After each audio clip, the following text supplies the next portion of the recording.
Hey guys, welcome to Study IQ. I'm Nisha Chaudhary and this is the day 51 of our spoken English series. So let's get started with our today's session where we will be learning how to use idioms during any conversation to make that particular conversation interesting and impactful. So let's get started. But before we move further, here's your yesterday's task, जहाँ पे आपको idiom से related एक exercise करनी थी plus आपको blanks भी fill करने थे. तो चलिए देखते हैं पहले उन्हीं को. तो यहाँ पे ब्लैंक्स मैं इनके ऑप्शंस बताती जा रही हूँ. तो देखिए फर्स्ट में हो जाएगा ब्राइट एंड अर्ली, सेकंड में हो जाएगा वर्क लाइक अ डॉग, और अगर यहाँ पे ऑप्शंस में हॉर्स होता वो भी करेक्ट होता. नेक्स्ट हो जाएगा he didn't even have a clue. देखो आप यहाँ पे डिडंट हैव अ हिंट ये नहीं कर सकते, हालांकि इसका मीनिंग वही हो जाएगा हैव अ क्लू का, that means he didn't have a hint, लेकिन जो एक्चुअल में इडियम है वो ये होता है हैव अ क्लू. नेक्स्ट है you would better take a crash course. Next में आते हैं, अब यहाँ पे फीलिंग्स है तो मिक्स्ड फीलिंग्स हो जाएगा. नेक्स्ट है हैप्पी कैंपर. नेक्स्ट में हो जाएगा he figured he would give it a shot, option A. और नेक्स्ट में हो जाएगा शी डिडंट स्लीप अ विंक, यानी कि उसने एक झपकी तक नहीं ली. नेक्स्ट में आते हैं, अब ये देखिए ये हमें करना था, इससे रिलेटेड वर्ड्स को फिल करना था ब्लैंक्स में. पीपल वी लॉथ, और लॉथ का मीनिंग हो जाता है हेट. चलिए देखते हैं. फर्स्ट है, अब देखिए he looks down on other people, कि वो जो दूसरे लोग हैं कि उनको ऐसे घृणा की नज़र से देखता है. तो look down on, look down upon, इसके लिए मैंने आपको बताया था कि जहाँ पे ये हो वहाँ पे स्नॉब ये वर्ड भी आप यूज़ इजीली कर सकते हो, यानी उस पर्सन को हम स्नॉब बोलेंगे तो ये हो जाएगा ही इज़ अ स्नॉब.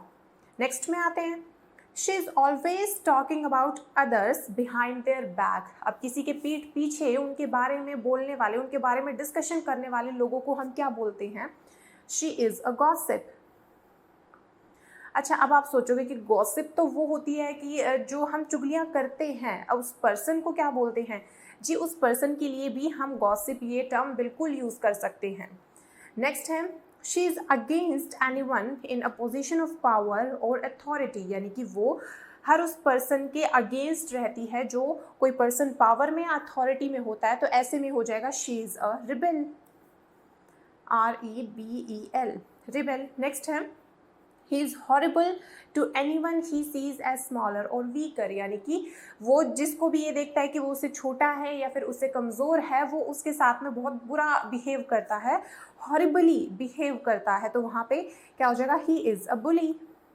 अब जैसे मैंने आपको बताया था ना कि अगर कोई किसी को ऐसे डरा धमका रहा है अपना काम करवाने के लिए, तो वो हम ये बोल सकते हैं कि वो उसे बुली कर रहा है, यानी कि बुली को हम वर्ब की तरह भी यूज़ कर सकते हैं और उस पर्सन के लिए भी हम ये वर्ड यूज़ कर सकते हैं दैट ही इज़ अ बुली, कि वो तो एक बुली है. सेम वही केस यहाँ पे गॉसिप का था जो मैंने आपको बताया, यानी अगर कोई पर्सन चुगली कर रहा है, यानी वर्ब की तरह यूज़ भी हो सकता है ये कि कोई गॉसिप कर रहा है, और ये इस तरह भी यूज़ हो सकता है कि वो जो पर्टिकुलर पर्सन है उसको भी हम गॉसिप बोल सकते हैं, जैसे यहाँ पे बुली के केस में था. नेक्स्ट में आते हैं, she beliefs everything in the world can be perfect. वो बिलीव करती है कि इस दुनिया में हर एक चीज़ जो है वो परफेक्ट हो सकती है. That means she is a idealist, she is an idealist. Next है he tells us it's wrong to swear, यानी कि उसने हमें बताया कि स्वेयर करना बुरी बात है. Then he uses bad language, यानी कि वो हमें तो ये बोलता है कि जो अब्यूसिव वर्ड्स हैं उनको यूज़ नहीं करना, लेकिन वो खुद इन अब्यूसिव वर्ड्स को यूज़ करता है, यानी कि वो कैसा पर्सन है? वो दोगला पर्सन है. That means he is a hypocrite. यहाँ पे स्पेलिंग लिख रही हूँ मैं, ये हो जाएगा HYPOCRITE, he is a hypocrite. Next है I am afraid he has got bad manners and he is very rude, कि वो जो है उसमें बैड मैनर्स भी हैं और वो बहुत रूड भी है. तो यहाँ पे हम ये टर्म यूज़ कर सकते हैं ही इज़ वल्गर. अच्छा, अब देखिए मैं आपको एक और चीज़ बताती हूँ. देखो वल्गर हमेशा उन चीज़ों के लिए ही हम नहीं यूज़ करते कि जो थोड़ी सी सेंशुअल होती हैं, हाँ उनके लिए भी करते हैं, लेकिन उनके अलावा जो बैड मैनर्स, यानी कि जो मैनरलेस जो पर्सन होता है उसके लिए भी हम ये यूज़ करते हैं. मैनरलेस कोई अगर पर्सन है उसके लिए भी हम ये यूज़ करते हैं, या फिर मैनरलेस, या फिर मैं ये कहूँ अगर इल मैनर्ड यानी कि जिसमें मैनर्स नहीं है उसके लिए भी हम ये टर्म ईजीली यूज़ कर सकते हैं। और इसके अलावा अगर आप यूज़ करना चाह रहे हो तो क्योंकि यहाँ पे रूड दे रखा है तो आप इसको ये भी बोल सकते हो CRUDE, क्रूड, वो भी इक्वली करेक्ट होगा। और एक और मैंने आपको सिनोनिम वहाँ पे बताया था, कॉर्स, COARSE, ये भी हम यूज़ कर सकते हैं। तीनों ही वर्ड्स जो हैं वो करेक्ट हैं। इल मैनर्ड भी हम बोल सकते हैं। तो चलिए अब नेक्स्ट पे आते हैं, यानी कि आज का सेशन जो हम है वो स्टार्ट करते हैं। अब देखिए, काम करिए, आप वीडियो को एक बार जल्दी से यहाँ पे पॉज करिए और एक बार रीडिंग लो इसकी, और देखो कि आप अपने आप से कितना समझ पा रहे हो। आई होप आपने कर लिया होगा इतना। तो चलिए नेक्स्ट पे मूव करते हैं। आप जल्दी से यहाँ पे भी आप वीडियो को पॉज करिए और इसकी एक बार रीडिंग लो। तो चलिए, आई होप आपने ये भी कर लिया होगा। ये है लास्ट हमारा। अब यहाँ पे फिर से आप वीडियो को पॉज करिए और एक बार इसकी रीडिंग लीजिए। सो आई एम श्योर आपने हर एक पेज की यानी पूरी कॉन्वर्सेशन की रीडिंग एक बार ले ली होगी। इसमें हो सकता है आपको 80% तक समझ में आ गया हो, अगर आपका अच्छा होल्ड होता जा रहा है लैंग्वेज पे, अगर आप प्रैक्टिस कर रहे हो रेगुलरली। और अगर आप इतना नहीं कर पा रहे हो, अगर आपको 30 to 40% अगर समझ में आ रहा है तो कोई प्रॉब्लम नहीं है। सेशन के एंड तक आपको कंप्लीट 100% जो इसमें कॉन्वर्सेशन में लिखा गया है वो समझ में आ जाएगा। इनफैक्ट आप खुद की कॉन्वर्सेशन में भी इसको यूज़ कर पाओगे।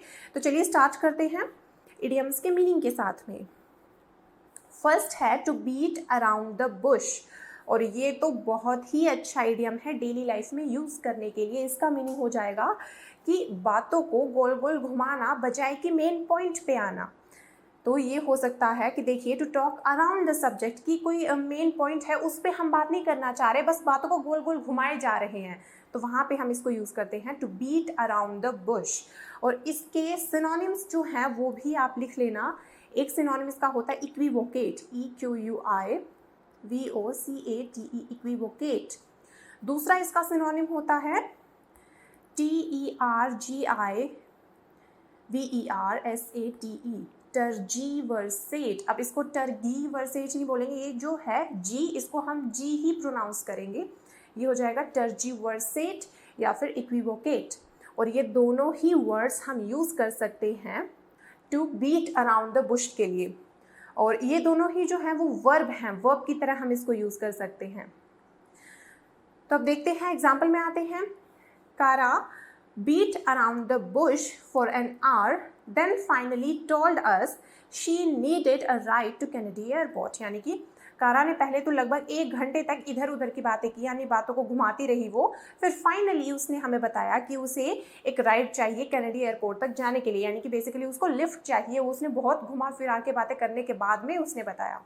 नेक्स्ट है, इफ यू वांट समथिंग, अगर तुम्हें कुछ चाहिए है देन टेल मी, मुझे बता दो। Don't beat around the bush, इस तरह से बातें घुमाओ मत, don't beat around the bush. या फिर आप ऐसे भी बोल सकते हो, डोंट इक्विवोकेट या डोंट टर्जीवर्सेट, कि जो तुम्हें चाहिए वो तुरंत बता दो, ऐसे घुमाओ मत। नेक्स्ट है डाइम अ डजन, एक्चुअल में ये होता है अ डाइम, यहाँ पे आर्टिकल ए आप लगा लेना, अ डाइम अ डजन। और यहाँ पे देखिए जो डाइम है ये इसकी ज़्यादा वैल्यू नहीं होती, it has a very little value, और इसका 10 सेंट, यानी कि ये अगर देखा जाए तो ये बहुत ही लोअर लेवल पे आता है, तो ये कुछ ज़्यादा वैल्यूएबल नहीं होता करेंसी में। तो इसी वजह से ये देखिए, अ डाइम अ डजन, इसका मीनिंग भी यही हो जाता है कि बहुत ही साधारण सा कोई हो, बहुत ही कॉमन हो, एक्सेप्शनल ना हो, यानी जिसकी कुछ ज़्यादा वैल्यू ना हो, स्पेशल ना हो उसमें कुछ भी। तो अब देखिए एग्जाम्पल में आते हैं। अच्छा, सो प्लेंटीफुल, प्लेंटीफुल भी वही है कि बहुत ही जो मिनिमम सी वैल्यू रखता हो, या फिर आप ये भी बोल सकते हो कि लगभग जो है वर्थलेस है। तो अब देखिए, reality TV shows are a dime a dozen these days, यानी कि आज के टाइम में जो रियलिटी शोज हैं कि वो तो उनकी तो कोई वैल्यू ही नहीं है। नेक्स्ट है, there are so many Starbuck coffee shops in Manhattan, they are a dime a dozen. अच्छा, अब देखिए, एक ही किसी प्रोडक्ट को बेचने वाली अगर बहुत सारी शॉप्स अगर एक ही लोकेलिटी में या एक ही विसिनिटी में अगर आ जाएंगी तो वहाँ पे उनकी वैल्यू इतनी नहीं रह जाएगी। तो यहाँ पे वही बताया गया कि इतनी स्टारबक्स की कॉफ़ी शॉप्स है मैनहट्टन में, एक जगह है कि वहाँ पे तो ये है कि भाई अ डाइम अ डजन ये हो रखा है, यानी कि वो वर्थलेस ही हो रखी है, उनकी ज़्यादा वैल्यू नहीं रह गई। नेक्स्ट में आते हैं, हार्ड टाइम्स। हार्ड टाइम्स यानी कि डिफ़िकल्ट टाइम, और एक होता है गुड टाइम्स यानी कि बहुत अच्छा टाइम जो बिताया गया है, और हार्ड टाइम्स उसका उल्टा हो जाएगा। अब देखिए, since his wife left him for her dentist Dan has been going through hard times, यानी कि उसकी जो वाइफ है वो उसको छोड़ गई, तो इस वजह से जो डैन है वो एक डिफ़िकल्ट टाइम को फेस कर रहा है। Nancy's family is going through hard times, यानी नैन्सी की फैमिली जो है वो हार्ड टाइम से, बुरे वक्त से गुजर रही है। Her father just lost his job, यानी कि उसके फादर ने अभी अभी अपनी जॉब लॉस्ट की है, यानी अभी अभी अपनी जॉब लूज़ की है। नेक्स्ट है to be in good spirits, यानी कि जो मूड है वो बहुत ही अच्छा होना, बहुत ही खुश होना। एग्जाम्पल में आते हैं, after she won the tennis tournament Elizabeth was in good spirits, कि टूर्नामेंट जीतने के बाद में वो गुड स्पिरिट्स में थी। नेक्स्ट है Sam was in good spirits after receiving the Christmas bonus, bonus मिलने के बाद में वो भी बहुत ही अच्छे मूड में था, is in good spirits. Next में आते हैं मेड ऑफ मनी, यानी पैसे का बना होना, यानी एक्सट्रीमली रिच, वेरी रिच। और वेरी रिच के लिए मैंने आपको एक और पहले टर्म बताई हुई है, एंड दैट इज़ वेल्दी। ये भी आप यूज़ कर सकते हो। तो आते हैं यहाँ पे, देखिए एग्जाम्पल में, my neighbour is remodelling his house to look like Versailles, यानी कि he doesn't have a good taste but he certainly is made of money, कि उसका टेस्ट तो अच्छा नहीं है। देखो, अगर हम किसी के लिए ये टर्म यूज़ करते हैं, ये फ्रेज़ यूज़ करते हैं, that he or she doesn't have a good taste, यानी कि उनकी जो प्रेफरेंसेस हैं, उनकी जो चॉइसेस हैं वो इतनी अच्छी नहीं है, या फिर ये आप बोल सकते हो कि जो बाकी लोगों की चॉइस है उससे वो मैच नहीं करती, मेल नहीं खाती, that means he or she doesn't have a good taste. तो यहाँ पे देखिए, लेकिन वो अपने घर को इस तरह से रीमॉडल कर रहे हैं, तो लग रहा है कि हाँ बिल्कुल श्योरिटी है, certainly he is made of money, कि वो बहुत अमीर है। Max should be willing to loan you $10,000 to start your new business, he is made of money, यानी कि जो मैक्स है वो विलिंग, अच्छा, टू बी विलिंग यानी कि चाहना, ऐसा। विलिंग हम उसके लिए यूज़ करते हैं कि हम चाहते हैं, किसी इच्छा रखते हैं हम किसी काम को करने की, तो ये कहा गया है कि वो अगर तुम्हें इतना लोन देने को तैयार है, दैट मीन्स वो बहुत रिच है, he is made of money. और अब इसके बाकी और सिनोनिम्स भी हम यूज़ कर सकते हैं। फॉर एग्जांपल लॉडेड, ये भी वेरी रिच इस कॉन्टेक्स्ट में यूज़ किया जा सकता है। Next is rolling in dough, ये भी हम इसके लिए यूज़ करते हैं, दैट मीन्स वेरी रिच। और to have money to burn, यानी कि इसको आप ऐसे याद कर सकते हो कि अगर बहुत ज़्यादा ठंड है तो लकड़ी जलाने के बजाय वो रुपए जलाते हैं, यानी बेसिकली इतना ज़्यादा अंधा पैसा है उनके पास, मनी टू बर्न। नेक्स्ट है टू मेक अ स्प्लैश, अब इसका मीनिंग हो जाता है, देखिए, टू बी अ हिट, कि पॉपुलैरिटी गेन कर लेना, और वो भी अचानक से, कि रातों रात पॉपुलर हो जाना बहुत ज़्यादा, that means to make a splash. Next में आते हैं, Nicole's beautiful cousin Cecilia from San Domingo really made a splash at the high school dance, यानी कि हाई स्कूल में जब उसने डांस किया, in that case she really made a splash, यानी कि फिर क्या हुआ कि वो अचानक से पॉपुलर हो गई, क्विकली उसे पॉपुलैरिटी मिल गई। नेक्स्ट है those new jeans really made a splash all the kids are wearing them, यानी कि वो जो नई जीन्स हैं वो एकदम से ट्रेंड में आ गई हैं, इसलिए सभी बच्चे उनको पहन के घूम रहे हैं, यानी अचानक से कोई चीज़ ट्रेंड में आ जाना, पॉपुलर हो जाना। नेक्स्ट में आते हैं टू पे समवन बैक, यानी कि टू रीपे, किसी से अगर हमने कुछ उधार लिया है उसको दोबारा से देना, चुकाना बेसिकली, तो उसके लिए हम इसको यूज़ करते हैं टू पे समवन बैक। और देखिए, इसका सिर्फ यही मीनिंग नहीं होता, हाँ चलो ये तो होता है, इसके साथ साथ पे बैक को रिवेंज के लिए भी हम यूज़ कर सकते हैं, कि अगर हमें बदला चाहिए या फिर, तो उस केस में हम पे बैक को यूज़ कर सकते हैं ईजीली। एग्जाम्पल देख लेते हैं, I know you are the one who stole my car, मुझे पता है तुम वही हो जिसने मेरी कार चुराई थी, and one day I will think of a way to pay you back, और एक ना एक दिन तो मैं इसका बदला ले ही लूँगा, that means I will think of a way, मैं कोई ना कोई रास्ता निकाल लूँगा, टू पे यू बैक, यानी कि अब ये नहीं है कि भाई तुमने पहले तो मेरी कार चुरा ली और उसके बाद में मैं तुम्हें ही कुछ पे करूँगा, नहीं, अब इसका मतलब क्या है, पे यू बैक, यानी कि रिवेंज लेना। और एक और आप यहाँ पे नोट डाउन कर लेना, टू पे someone back in their own coin, और इसका मीनिंग हो जाता है कि सामने वाले ने आपके साथ जो बिहेव किया है, आप भी टाइम आने पे एग्जैक्टली वैसा ही बिहेव उसके साथ में करो। तो इसका मतलब हो जाता है कि उसको उसी की भाषा में जवाब देना। वहाँ पे हम इसको यूज़ करते हैं टू पे someone back in their on coin, और ये बहुत ही अच्छा इडियम है, इसको आप बिल्कुल यूज़ कर सकते हो डेली लाइफ में बहुत ही फ्रीक्वेंटली, तो आप इसको नोट डाउन ज़रूर कर लेना। नेक्स्ट में आते हैं पाइप ड्रीम, यानी कि कोई ऐसा होप जो बिल्कुल अनरियलिस्टिक हो, जो इमेजिनरी हो। अब देखते हैं, Susan would like to move to New Zealand and write romance novels but she knows that's just a pipe dream, यानी कि वो न्यूजीलैंड में शिफ्ट होना चाहती है और वो राइटर बनना चाहती है और रोमांटिक नॉवेल्स लिखना चाहती है, लेकिन वो एक पाइप ड्रीम है, यानी कि वो एक बहुत ही अनरियलिस्टिक ड्रीम है। नेक्स्ट में आते हैं, you want to become famous actor on Broadway, that sounds like a pipe dream, यानी कि तुम बहुत ही ज़्यादा फेमस एक्टर बनना चाहते हो, ये तो खैर एक पाइप ड्रीम है, यानी कि अनरियलिस्टिक होप है। नेक्स्ट है टू शेल आउट, इसका मीनिंग हो जाएगा टू पे ऑफन मोर दैन, अब यहाँ पे वन वुड लाइक आप यहाँ पे ये कर सकते हो, ऑफन मोर दैन एक्सपेक्टेड, यानी कि जितना आपने एक्सपेक्ट किया था उससे कहीं ज़्यादा, तो वहाँ पे ये हम यूज़ कर सकते हैं टू शेल आउट। एग्जाम्पल में आते हैं, Bob shelled out $5,000 for Nichols piano lessons, कि बॉब ने निकोल के पियानो लेसन के लिए $5,000 पे कर दिए थे, यानी कि ये जितना एक्सपेक्ट वो कर रही थी निकोल उससे कहीं ज़्यादा उसके डैड ने पे कर दिया। Before she decided she would rather play the flute, और वो तो ये डिसाइड करके, वो तो ये सोच के बैठी थी कि भाई पियानो जो लेसन्स हैं वो बहुत महंगे, तो बेटर ये होगा कि मैं फ्लूट लेसन्स ले लूँ, लेकिन जो उसके डैड है उसने इतने सारे अचानक से पे कर दिए, यानी कि वो अनएक्सपेक्टेड था उसके लिए, उससे ज़्यादा पे कर दिए उसने, that means he shelled out the money. Next है, how much am I going to have to shell out to get 2 tickets to the Rolling Stone concert, यानी कि इस कॉन्सर्ट के लिए मुझे कितना पे करना होगा, कितना शेल आउट करना होगा।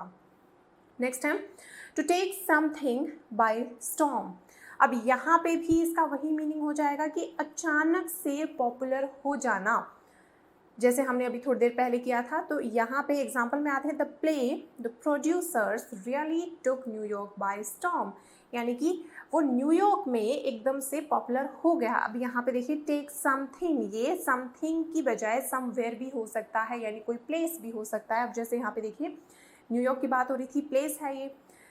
That new restaurant really took Chicago by storm, यानी कि जो वो नया रेस्टोरेंट खुला है कि वो अचानक से शिकागो में पॉपुलर हो गया। अब ये यहाँ देखिए द न्यू, अब इसको आप ऐसे नहीं बोलोगे रेस्टोरेंट, हर एक वर्ड जो है वो प्रोनाउंस नहीं किया जाता इंग्लिश में, तो हम इसको रेस्टोरेंट इस तरह से बोलेंगे, ये हो जाएगा कुछ ऐसा रेस्टोरेंट, और ऊपर बस इतना, दोबारा इसमें ट की जो साउंड है वो नहीं आएगी, ये हो जाता है रेस्टोरेंट। नेक्स्ट में आते हैं, दैट्स द ब्रेक्स, देखो इसको ना आप इस तरह से कर सकते हो, या तो आप ये बोलो दोज आर द ब्रेक्स, या फिर दैट और ये अपोस्ट्रोफी ऐसे, यानी दैट इज द ब्रेक्स। हाँ, अब आप ये बिल्कुल सोच सकते हो कि यहाँ पे तो इज लगा दिया और यहाँ पे ब्रेक एस लगा रहे हैं, क्यों? ये इडियम्स हैं और इडियम्स में पॉसिबल है कुछ भी, इडियम्स में कभी भी ग्रामर नहीं एप्लीकेबल होती। तो अब देखिए दोज आर द ब्रेक्स बोली या फिर दैट इज द ब्रेक्स, यानी अगर प्रेजेंट की बात है that means that's the breaks, और अगर पास्ट की बात है that means those are the breaks. और इसका एक्चुअल में मीनिंग क्या है? when something bad happens and you can't do anything about it, कि जब आपके साथ में कुछ बुरा होता है और आप उसमें कुछ कर भी नहीं पाते, यानी आप बिल्कुल हेल्पलेस होते हो उस सिचुएशन में, उस एडवर्स सिचुएशन में, वहाँ पे आप इस टर्म को यूज़ कर सकते हो। एग्जाम्पल देख लेते हैं, by the time we got to the theatre, कि जब तक हम थिएटर पहुँचे, the new Harry Potter movie was already sold out, तो जितनी भी टिकट्स थी हैरी पॉटर की नई मूवी की वो सारी सोल्ड आउट हो चुकी थी। और वेल दैट्स द ब्रेक्स, यानी कि वो हमारी सिचुएशन जो थी उसके एडवर्स हुआ था, यानी कि उस टाइम पे हम कुछ भी नहीं कर पाए। नेक्स्ट है, your glasses fell on a rock and broke while you were fishing, those are the breaks, यानी कि जो तुम्हारे ग्लासेस, यहाँ पे ग्लासेस में इसका मीनिंग है स्पेक्टिकल्स, चश्मे की बात हो रही है यहाँ पे, कि वो रॉक पे गिर गए और टूट गए जब तुम फिशिंग कर रहे थे, ओ दोज आर द ब्रेक्स, यानी कि वो क्या है कि वो बहुत बुरा हुआ तुम्हारे साथ और तुम उसमें कुछ कर भी नहीं पाए क्योंकि तुम्हारे ग्लासेस वो तो टूट चुके थे, अब कोई फ़ायदा नहीं था। That means those were the breaks या those are the breaks. Next में आते हैं। अब देखिए, अब इसको अच्छे से करेंगे। Ted forms a rock band. अब यहाँ पे इस नए सेशन में ये है कि जो टेड है वो एक रॉक बैंड बनाता है, फॉर्म्स। नेक्स्ट है Ted plans to become a successful musician. तो हमने पिछले इनके कॉन्वर्सेशन में भी ये देखा था कि वो एक बहुत ही सक्सेसफुल म्यूजिशियन बनना चाहता है। तो वो क्या करता है, first he needs Suzanne to loan him money for a new guitar. तो सबसे पहले तो अपनी माँ के पास जाता है कि आप मुझे कुछ मनी लोन पे दो ताकि मैं नया गिटार ले सकूं।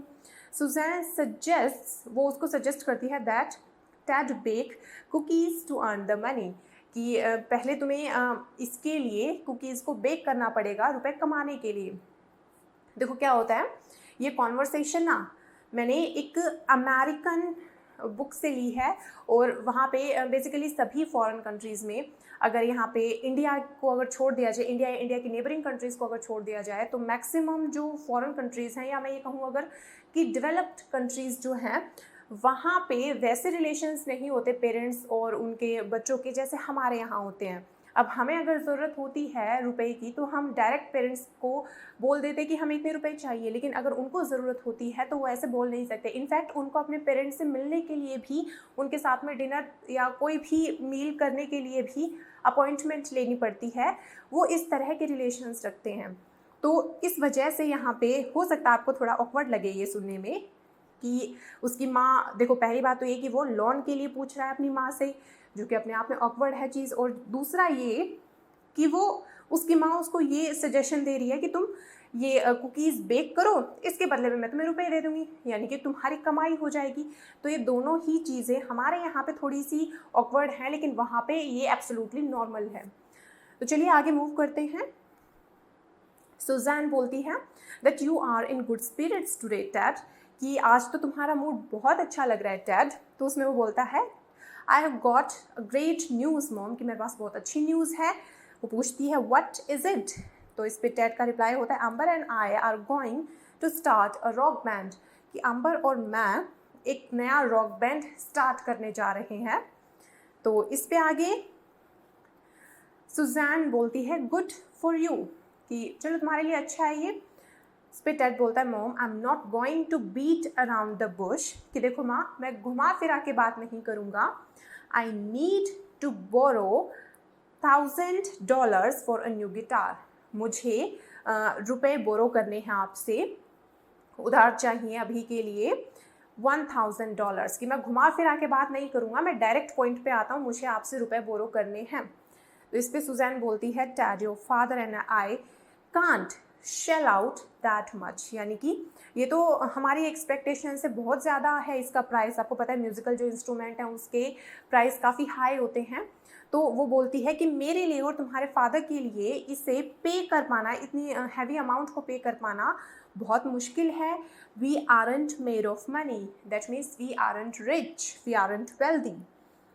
टेड बोलता है you are not, I thought you were millionaires like Donald and Ivana Trump. तो वो बोलता है कि ओह अच्छा आप लोग नहीं हो इतने वेल्दी। अब बेसिकली यहाँ पे क्या है, ये सरकाज़म कर रहा है कि आपके पास क्या इतने रुपए भी नहीं है कि हमें ये दे सको। तो फिर उस ही कॉन्टेक्स्ट में वो सरकास्टिक कमेंट करता है कि ओह अच्छा आप लोग नहीं हो, मुझे तो ये लगा था कि आप लोग तो मिलीनियर्स हो, जैसे कि डोनाल्ड ट्रम्प और इवाना ट्रम्प जो हैं वो हैं मिलीनियर्स। तो इस पे सुजैन बोलती है हाँ this is not time to be a wise guy, यानी कि यहाँ पे अभी इतना चालाक बनने की ज़रूरत नहीं है, ये कोई टाइम नहीं है उसका।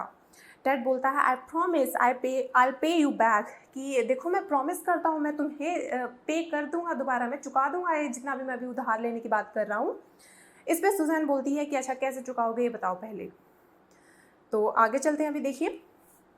टेड बोलता है we are going to take the music world by storm and make lots of money, यानी कि ये जो म्यूज़िक वर्ल्ड है इसमें हम बहुत ज़्यादा फेमस होने वाले हैं और हम बहुत ज़्यादा रुपए मेक, यानी कि हम बहुत ज़्यादा रुपए कमाने वाले हैं। तो सुजैन इस पे रिएक्ट करती है, that sounds like a pipe dream, यानी कि ये तो बिल्कुल अनरियलिस्टिक सी होप लग रही है, कि बिल्कुल इमेजिनरी बात लग रही है, कि तुम सपनों में बातें कर रहे हो। Aren't high school rock bands a dime a dozen. अब वो बोलती है, अब वो उस पर कमेंट करती है कि जो हाई स्कूल के जो रॉक बैंड होते हैं वो किसी कुछ ज़्यादा इम्पोर्टेंस नहीं रखते अपने आप में, वो लगभग वर्थलेस होते हैं, वो इतने स्पेशल नहीं होते, they are just a dime a dozen. Ted इस पे बोलता है, या बट वी आर डिफरेंट, हाँ लेकिन हम अलग हैं। With my guitar playing Amber's beautiful voice we are sure to make a splash, यानी कि देखो आम्बर जो है उसकी आवाज़ अच्छी है, वो गाना गाएगी, मैं गिटार बजाऊंगा, we are sure to make a splash, यानी कि हम बिल्कुल श्योरिटी है ये कि हम पॉपुलर होंगे।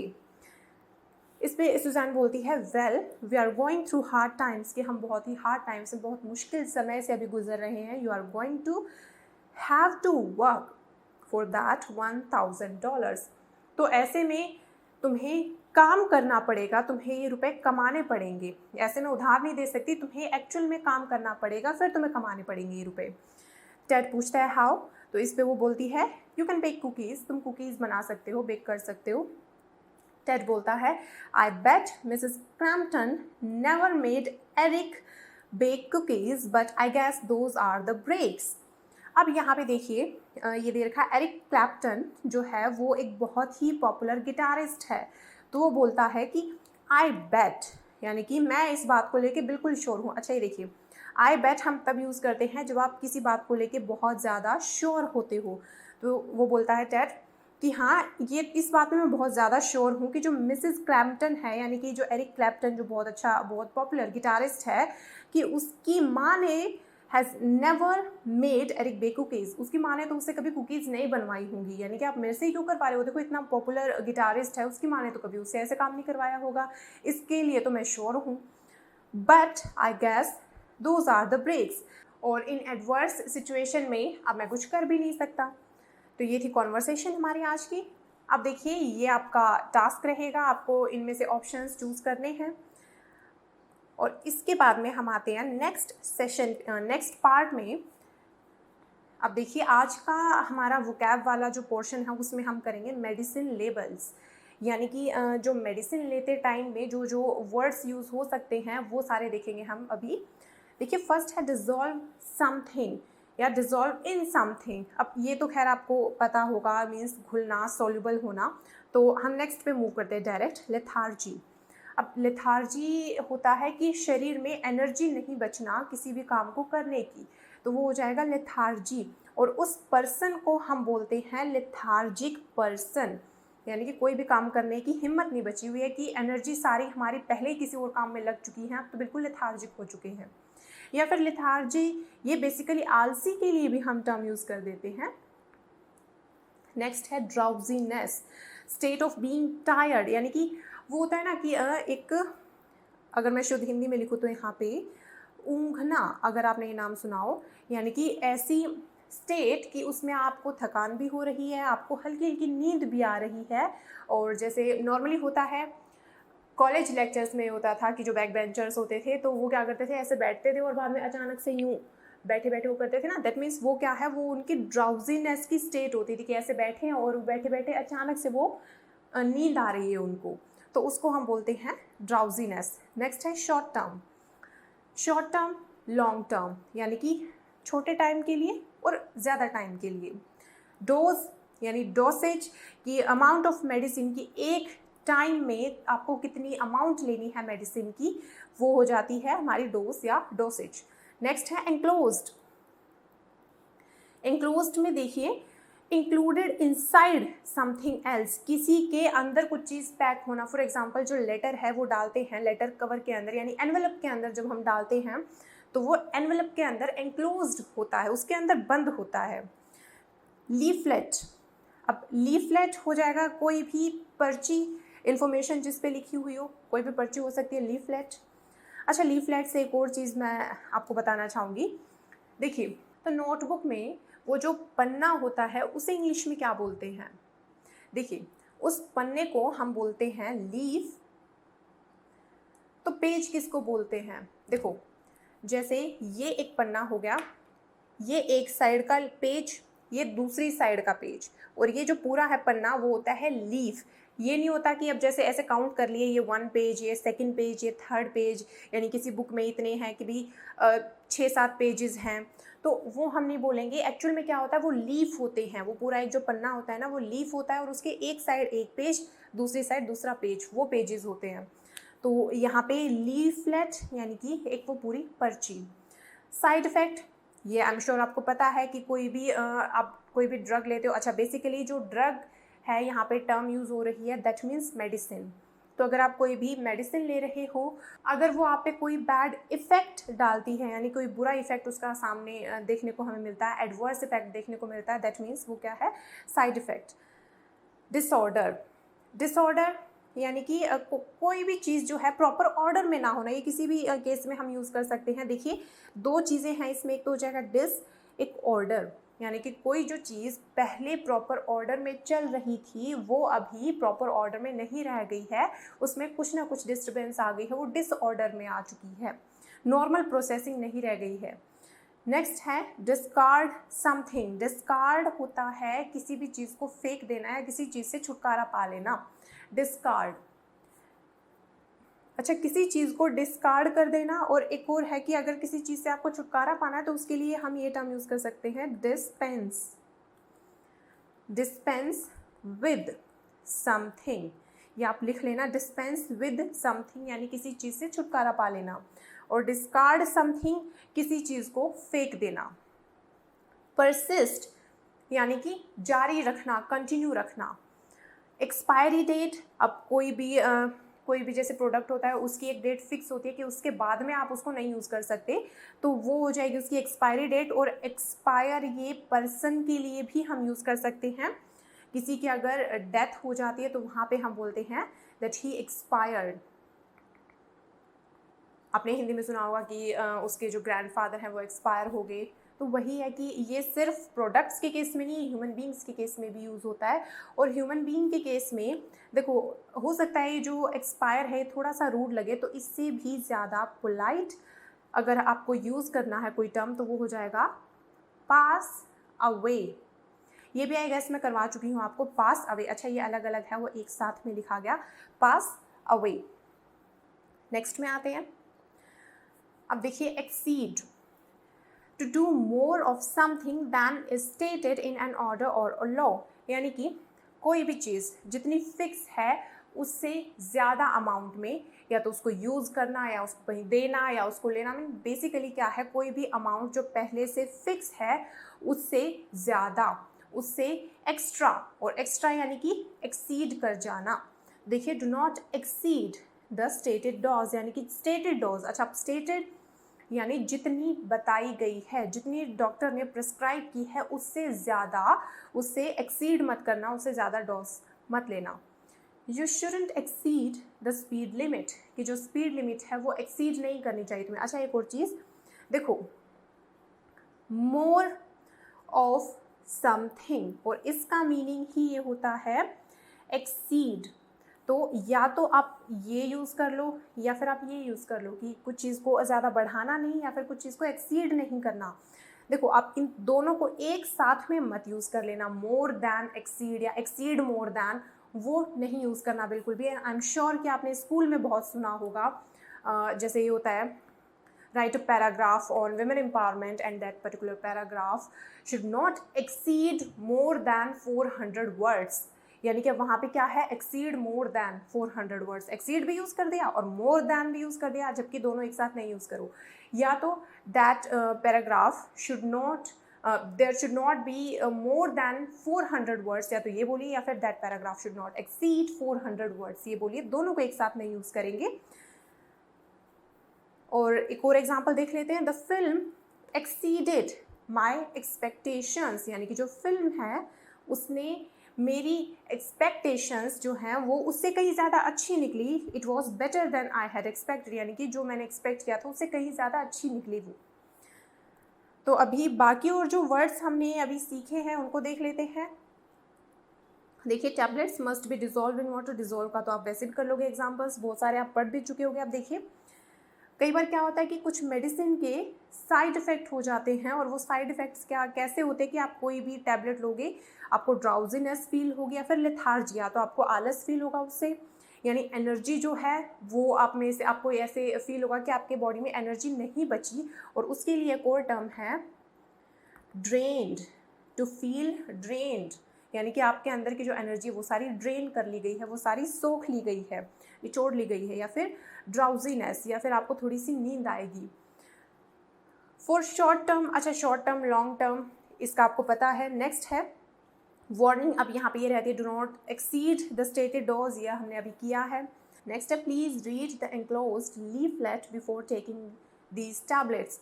देखो ये जो लीफलेट है ना, ये वो डॉक्टर की जो प्रिस्क्रिप्शन होती है ना उससे डिफरेंट है। कई बार क्या होता है कि कुछ मेडिसिन के साथ में ही उसकी लीफलेट आती हैं कि उसमें कोई जैसे पैक्ड है कोई मेडिसिन किसी भी केस में, तो वहाँ पे क्या है, अगर हम उसको खोल के देखते हैं तो उसके साथ में एक लीफलेट रहती है, उसकी बात हो रही है यहाँ पे कि एनक्लोज्ड, यानी उसमें जो पैकिंग में बंद थी वो लीफलेट, उसकी बात हो रही है यहाँ पे कि उसको पढ़ लेना एक बार। पॉसिबल साइड इफेक्ट्स ये आप देख लोगे।